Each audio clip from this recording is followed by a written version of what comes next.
Avant de plonger dans cette histoire incroyable, pensez à vous abonner à la chaîne et à activer la cloche.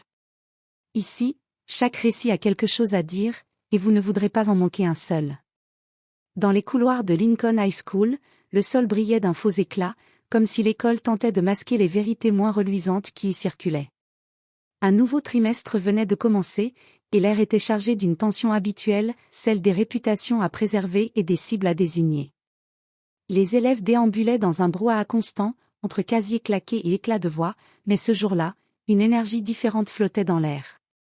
Tous les regards se tournaient, parfois furtifs, parfois insistants, vers une silhouette inconnue. Alyssa Carter, 16 ans, marchait d'un pas mesuré. Sa peau couleur caramel contrastait avec le gris de son hoodie usé, et ses longs cheveux attachés en une tresse sobre retombaient sur son épaule gauche. Elle ne portait ni maquillage tape à accent grave-l'œil, ni vêtements de marque. Pas d'accessoires clinquants.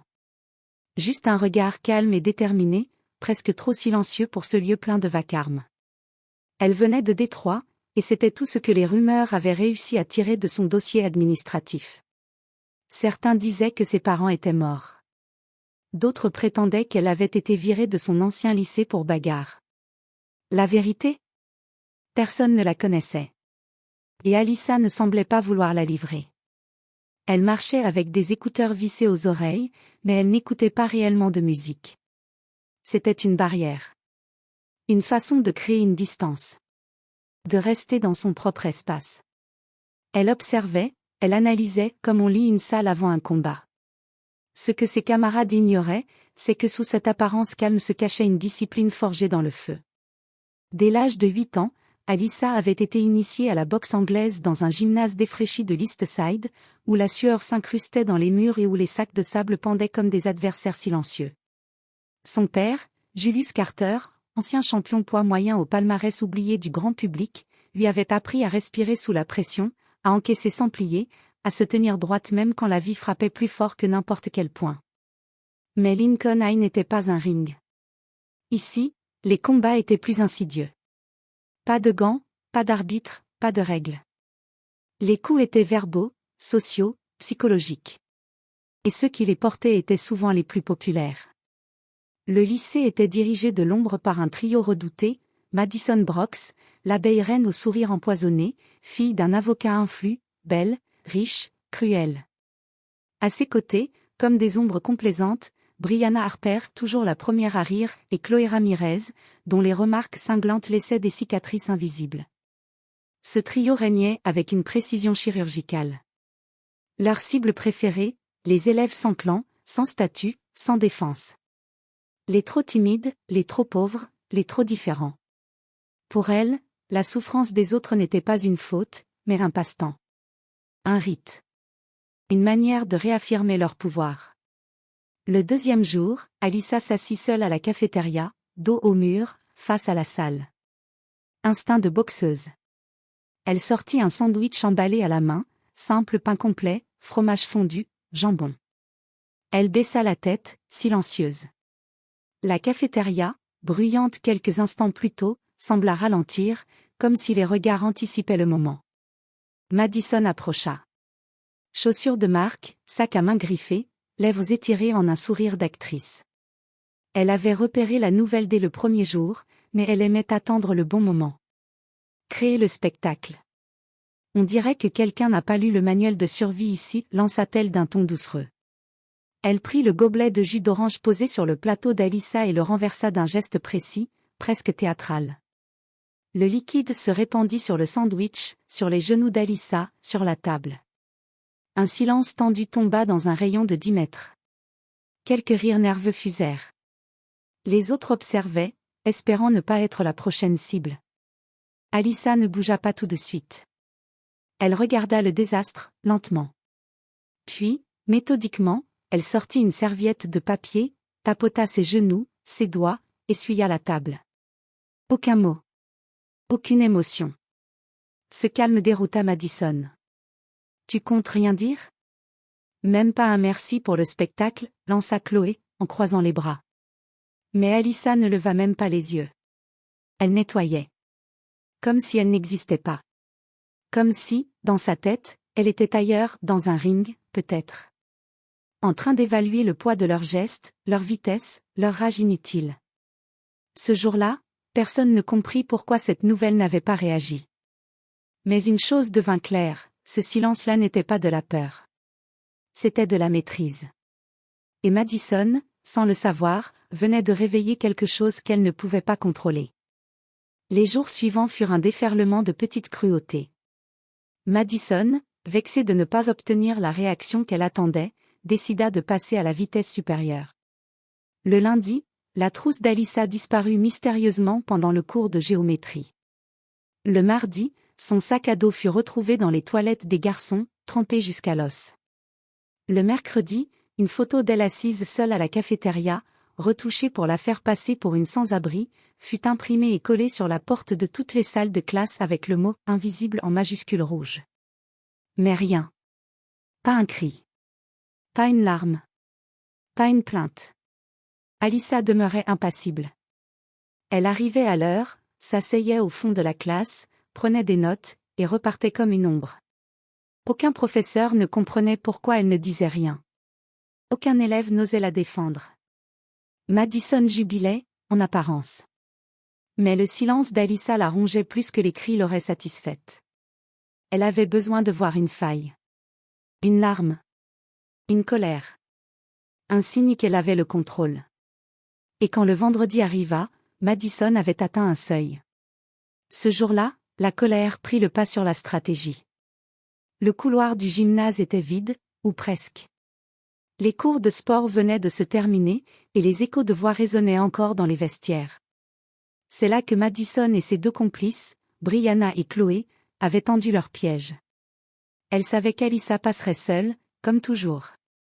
Quand elle arriva, sac sur l'épaule, pas pressée mais précis, elles lui barrèrent la route sans un mot. Brianna referma la porte derrière elle.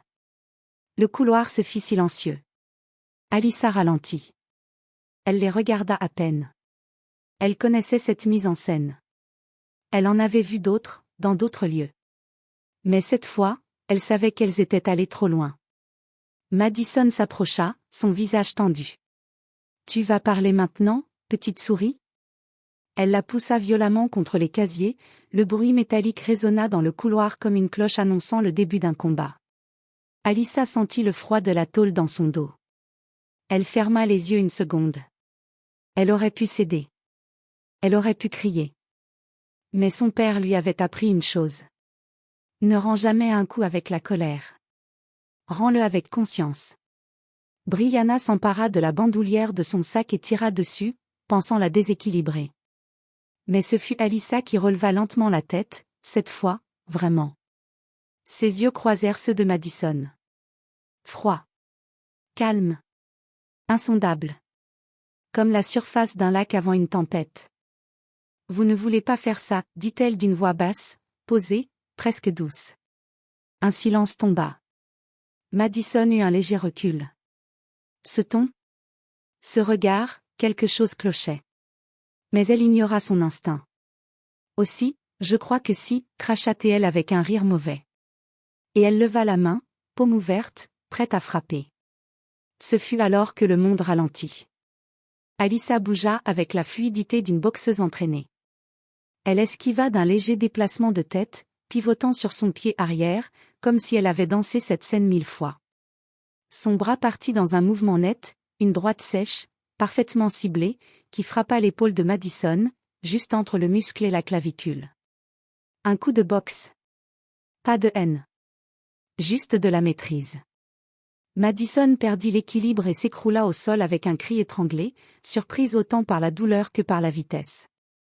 Brianna réagit instinctivement, attrapant le bras d'Alyssa, mais cette dernière, sans violence, la fit pivoter, plaçant son poignet dans une clé de bras souple mais efficace, avant de la repousser fermement contre les casiers.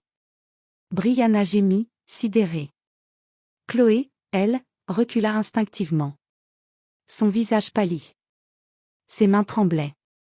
Pour la première fois depuis qu'elle dominait ce lycée, elle comprit qu'elles avaient sous-estimé leur proie. Tout cela s'était déroulé en moins de 15 secondes. Un attroupement s'était formé. Les élèves, sortis des vestiaires ou attirés par le bruit, observaient, bouche bée. Un garçon sortit son téléphone et filma la scène, déjà conscient qu'il tenait une séquence qui allait marquer l'histoire de Lincoln High. Alyssa, debout au milieu du cercle, respira lentement. Elle remit sa bandoulière sur l'épaule. Son regard balaya l'assemblée sans arrogance, sans triomphe. Juste un message clair. Je ne suis pas une victime. Mais je ne suis pas non plus une menace. Laissez-moi en paix. Elle tourna les talons, laissant derrière elle 3 silhouettes à terre et un silence lourd de respect nouveau.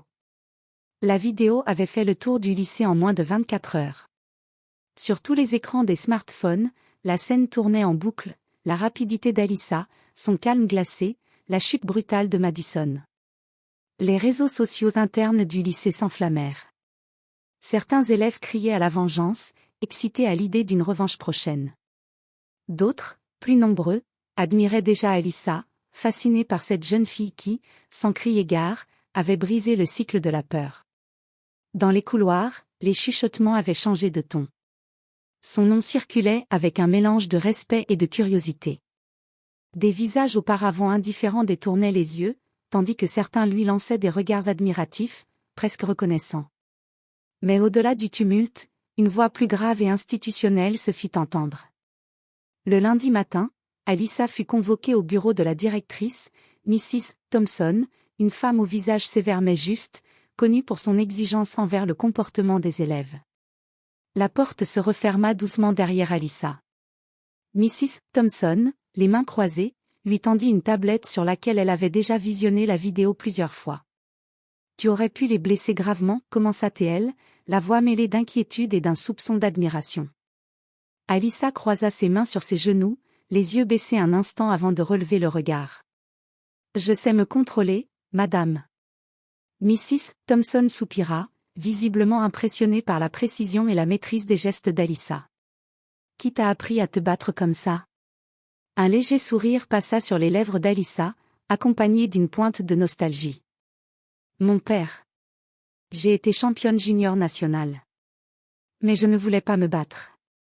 Je voulais juste être tranquille. » Le bureau sembla s'imprégner de cette phrase simple mais lourde de sens. À partir de ce jour, un changement subtil mais profond s'installa à Lincoln High. Personne ne chercha plus à intimider Alyssa. Elle était devenue, sans effort, une figure d'autorité silencieuse, un symbole de force tranquille. Les brutes qui régnaient jusque-là commencèrent à perdre de leur pouvoir, bousculés par ce nouveau rapport de force. Mais Alyssa, fidèle à elle-même, ne chercha jamais à devenir populaire ni à exercer ce pouvoir. Elle restait discrète, concentrée, fidèle à son mantra intérieur. Elle rejoignit le club de boxe du lycée, un petit groupe d'élèves passionnés et peu nombreux, où elle trouva enfin un espace où s'exprimer pleinement. Sa discipline et son calme inspirèrent plusieurs élèves, notamment ceux qui avaient été victimes des brutes. Peu à peu, un esprit de solidarité naquit autour d'elle. Madison, quant à elle, resta absente pendant 2 semaines. L'humiliation qu'elle avait subie était vive et profonde. Le silence qu'elle garda n'était pas celui de la colère, mais celui d'une introspection forcée. Pour la première fois, elle se trouva confrontée au respect amer, certes, mais respect tout de même. Quand elle revint, son regard évita soigneusement celui d'Alyssa. Elle n'avait rien à dire. Le pouvoir avait changé de camp, et elle le savait. Le soir, dans sa chambre aux murs tapissés de posters de boxe et de citations inspirantes, Alyssa enfilait ses gants. Elle frappait le sac de frappe avec la même précision, la même intensité, mais avec un but différent. Elle ne s'entraînait plus simplement pour se défendre. Elle s'entraînait pour se rappeler une vérité fondamentale, elle avait toujours le choix. Le choix entre frapper ou résister. Entre la violence et le silence. Et elle savait désormais que la vraie force, celle qui forge le caractère, c'est de savoir quand utiliser ses poings, et quand leur préférer la paix intérieure.